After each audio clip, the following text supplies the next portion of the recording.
So, you've been unschooling for a while now. You've seen the growth, the curiosity, the way your kids light up when they follow their interests.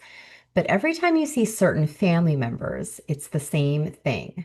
Are you sure this is a good idea? What about college? Kids need structure. Familiar? It's a lot, right? So in this video, I want to share exactly how to interact with family members who still don't understand, how to have critical conversations when it's needed, how to move forward without their approval if necessary, and how to set and enforce boundaries to protect your peace. My name's Liana Francisco. I'm a grown unschooler. I was unschooled from birth until I was 16 when I started college. I'm 42 years old now, and I'm now unschooling my own children. If you want more from me, you can, of course, subscribe to this channel, like this video. I post them every single week. Also, I have a link below to my free 5-day mini course where I share what actually matters in your journey of unschooling your kids. So I've seen unschooling work firsthand, and I still had to face the naysayers who keep voicing their fears. If you're in that boat, you are not alone. Let's talk about how to handle these conversations with confidence.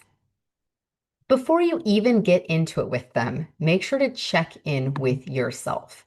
You've already chosen this path. You've seen the benefits. You've done the research. You don't need their blessing and you don't need to convince them. So say it with me. I am the expert on my child. It's okay for me to make choices that work for us. When you're grounded in that truth, you show up calmer, clearer, and way less likely to get drawn into defensiveness when people are critical of your decisions. Before I engage with someone who is critical of unschooling and the decisions I've made for my family, I first take a big step back and ask myself who this person is to me and what are their intentions in this conversation. If they're a store clerk making a judgment, there's zero need to engage. I just walk away. If they are a cousin that you see once a year, you may want to give them a little information about unschooling, how it works, and why you've chosen it because you know they love your kids and are genuinely curious or maybe worried. And lastly, if it's a close family member like a parent or an in-law, you really need to figure out their intentions. Most people can't drop the subject about unschooling because they really care about you and your family, your kids. And sometimes they're just controlling people who are worried about having family members make, unconventional choices. But almost always it comes from a place of love and really deep fear. So let's focus on what to do when a close family member who is part of your support system or a regular part of your child's life expresses continual concerns about unschooling. Here's some ideas. First, pick your moment. Don't try to tackle this big conversation in the middle of a chaotic family dinner. Wait for a calmer setting, maybe after dessert or on a one-on-one walk, and make sure to have this conversation away from your children. Ask them to tell you their concern. Like, really, really tell you their concern. Give them a chance to tell you what they're worried about and listen as fully as you can without defensiveness and understand this is all coming from how much they care about your family. If they didn't care, they wouldn't speak up, right? So acknowledge that you understand the things they are concerned with specifically. If they're worried about math, acknowledge that. If they're worried about socialization, acknowledge that. If they're worried about their ability to go to college in the future, acknowledge that. Tell them how much you appreciate the concern and their willingness to tell you that they're worried and that you know that's a sign of love. Give them an opportunity to learn. You can then offer to send them links to books, podcasts, YouTube videos that address the specific concerns that they have.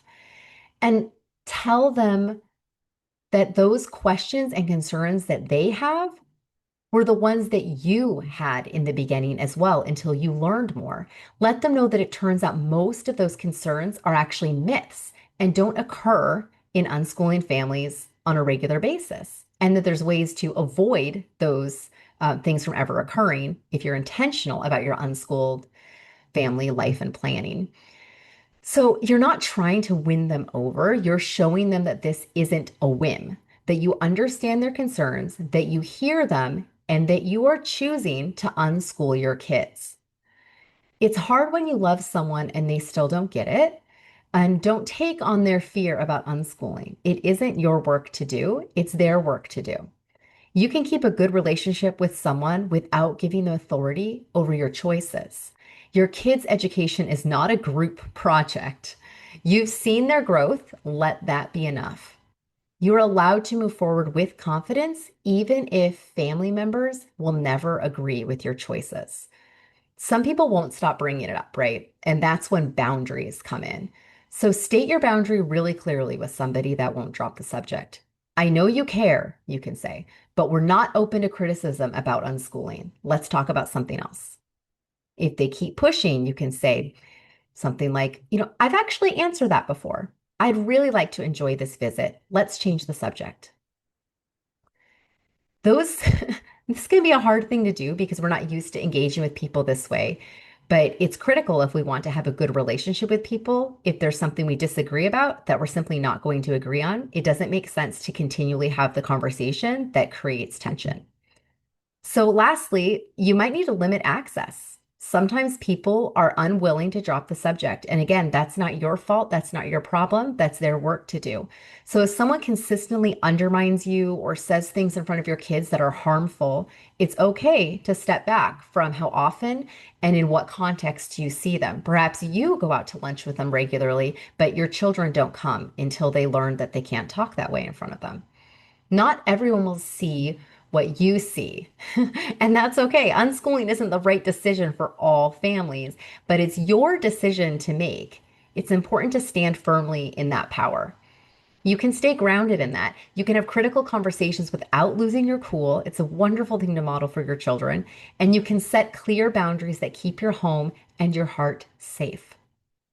If this spoke to you, hit the like button, subscribe, and make sure that you are watching my videos every week and sharing them with people that might like them as well. I also have a free 5-day mini course that's about what really matters in unschooling and how to make sure that you're raising successful, confident kids while unschooling. Thanks so much for watching, and I'll see you next week.